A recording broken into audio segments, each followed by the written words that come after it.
তিস্তার পানির ঘাটতির কারণে সেচের খরচ বেড়ে যাওয়ায় প্রতি বছর বোরো উৎপাদন কমেছে প্রায় 15 লাখ টন। আবাদ কমেছে ভুট্টা, মিষ্টি কুমড়া, টমেটো সহ অন্যান্য ফসলেরও। অসময়ে বন্যা, শুষ্ক মৌসুমে মরা খাল, এমন রুক্ষতার সাথে লড়াই করে আর পেরে উঠছেন না তিস্তা নির্ভর মানুষ। চাষাবাদে আগ্রহ হারিয়ে পেশা বদলাচ্ছেন অনেকে। গাইবান্ধা প্রতিনিধি সিদ্দিক আলম দয়ালের পাঠানো তথ্য ছবিতে ডেস্ক রিপোর্ট। 250-টিরও বেশি ডিজাইন অপশন নিয়ে ওয়ালটন স্মার্ট ফ্রিজ, বোঝে আপনার প্রয়োজন।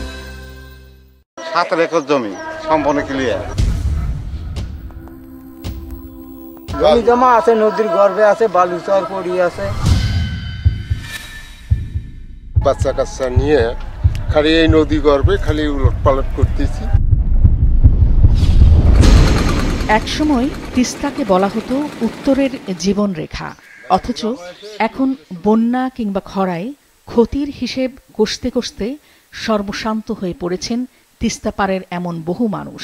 বাধ্য হয়েছেন তাই পেশা পরিবর্তনে। ধন সম্পদ যা কিছু আসিল আস্তে আস্তে আস্তে আস্তে আস্তে খাইতে খাইতে শেষ করছি। এখন হয়তো শহরের মধ্যে মানুষের 1 বিঘে পাইলে আবাদ করি খাই, না আইলে উপর টাকা লাগে। সরকারি বান্ধব রাস্তার মধ্যে কেউ আসে কামলা পাইট দিয়ে, কেউ হাতে রিক্সা চলে, এইভাবে যেমন বাঁচাইতেছে। 2015 সালে তিস্তাপাড়ের জীবন ও জীবিকা নিয়ে আন্তর্জাতিক গবেষণা প্রতিষ্ঠান অ্যাকশন এইডের গবেষণা প্রতিবেদনে দেখা গেছে, নদী পাড়ের 50% উপর কৃষক বাধ্য হয়েছেন তাদের পেশা পরিবর্তনে। প্রতিবেদন প্রকাশের 10 বছর পেরিয়ে গেছে। তিস্তাপাড়ের পেশাহারা মানুষের সংখ্যা আরও বেড়েছে, যার প্রভাব এরই মধ্যে পড়েছে উত্তরাঞ্চল সহ দেশের খাদ্য উৎপাদনে। ইন্টারন্যাশনাল ফুড পলিসি রিসার্চ ইনস্টিটিউটের এক গবেষণায় দেখা যায়, তিস্তার পানি ঘাটতির কারণে সেচের জন্য খরচ বেড়ে যাওয়ায় প্রতি বছর বোরো উৎপাদন কমেছে প্রায় 15 লাখ টন। আবাদ কমেছে ভুট্টা, মিষ্টি কুমড়া ও টমেটো সহ অন্যান্য ফসলেরও। তিস্তার ভাঙনের কারণে হাজার হাজার কৃষক তারা ভূমিহীনে পরিণত হয়েছে।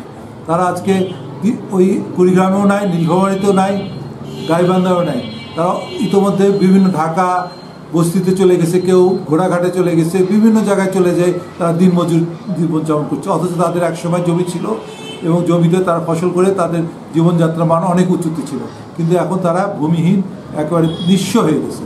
আমার মনে হয় আবার এই তিস্তাকে পুনর্জীবিত করে কিভাবে এটাকে তাদেরকে নিয়ে আসা যায় তাদের জমিতে, এই ব্যবস্থাটা করা উচিত। দেশের ভৌগোলিক সীমানার মধ্যে তিস্তার অববাহিকায় বসবাস করে 2 কোটিরও বেশি মানুষ। নাদিয়া আফরিন, বিজনেস রিপোর্ট, মাছরাঙা টেলিভিশন।